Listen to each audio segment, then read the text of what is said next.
milliers de personnes de leur foyer et décimer plus d'1 million d'hectares de terre dans une région déjà en proie à une crise de la faim sans précédent. Cette catastrophe liée au climat a déjà laissé 43 millions de personnes face à des niveaux d'insécurité alimentaire, de crise d'urgence pendant la période de soudure de juin à août. Le Sénégal doit ouvrir enfin les yeux sur cette crise alimentaire mondiale et prendre des mesures immédiates. À travers cette marche, les femmes sénégalaises, je dirais la femme africaine ou les femmes africaines ont compris que l'espoir, c'est l'action. Il est non seulement nécessaire, mais impératif de revoir nos modes de consommation et de production. Une évidence pour s'engager résolument dans la réduction de nos émissions de gaz à effet de serre, mais aussi dans la protection de nos ressources et de nos écosystèmes. Les femmes représentent un pourcentage important des communautés pauvres qui dépendent des ressources naturelles. Au Sénégal, par exemple, je vous dirais que 80% des femmes du monde rural s'activent économiquement dans le domaine de l'agriculture. Donc, aujourd'hui, il est temps que les femmes, comme j'ai l'habitude de dire, s'approprient l'ensemble des valeurs cardinales qui faisaient l'équilibre naturel de la terre pour nous assurer enfin la souveraineté, je dirais la sécurité alimentaire.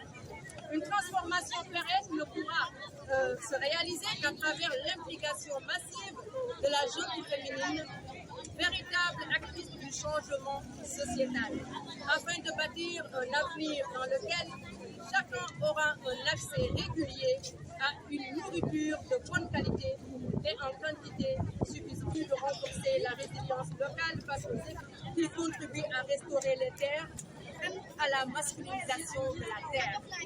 Il faut enfin féminiser la terre qui est à l'image de la femme, pour une véritable résilience climatique afin de donner une valeur économique à la biodiversité locale. Mettre l'accent sur un plan d'orientation axé sur la restauration de nos écosystèmes et une agriculture solidaire. C'est limité. Je vais répéter ça pour le journaliste de la sociale, juridique et culturelle.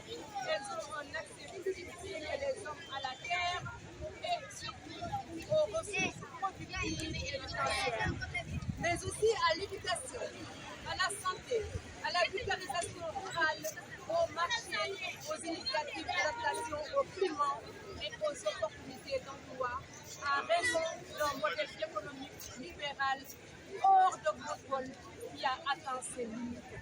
Nous, citoyennes du monde rural du Sénégal et de l'Afrique, sommes engagés pour une justice climatique.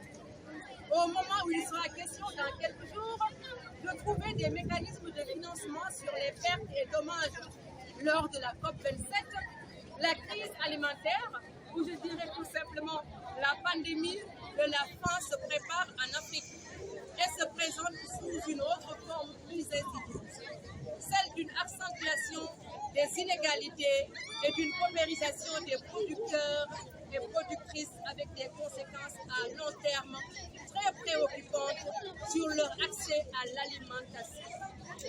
Le risque repose plutôt sur une perturbation des chaînes d'approvisionnement, comme on est en train de le vivre d'ailleurs avec la guerre en Ukraine. Vous en savez quelque chose avec la crise du blé, source d'explosion sociale, alors que la sécurité alimentaire mondiale ne cesse de se détériorer et que le nombre de personnes gravement menacées par la faim explose en Afrique. Des vies et des terres cultivées agissant comme un multiplicateur de misère pour nos communautés qui luttent pour survivre. Les familles d'Afrique sont déjà tributaires des conflits et viennent maintenant s'ajouter des retombées socio-économiques de la pandémie et de la flambée des prix alimentaires. Dans de nombreux pays de la région, les prix de denrées alimentaires sont toujours en hausse par rapport à la moyenne sur 5 ans. Nos pays respectifs ont connu des précipitations supérieures à la moyenne et des inondations dévastatrices, faisant des des centaines de victimes bouleversant les moyens de subsistance.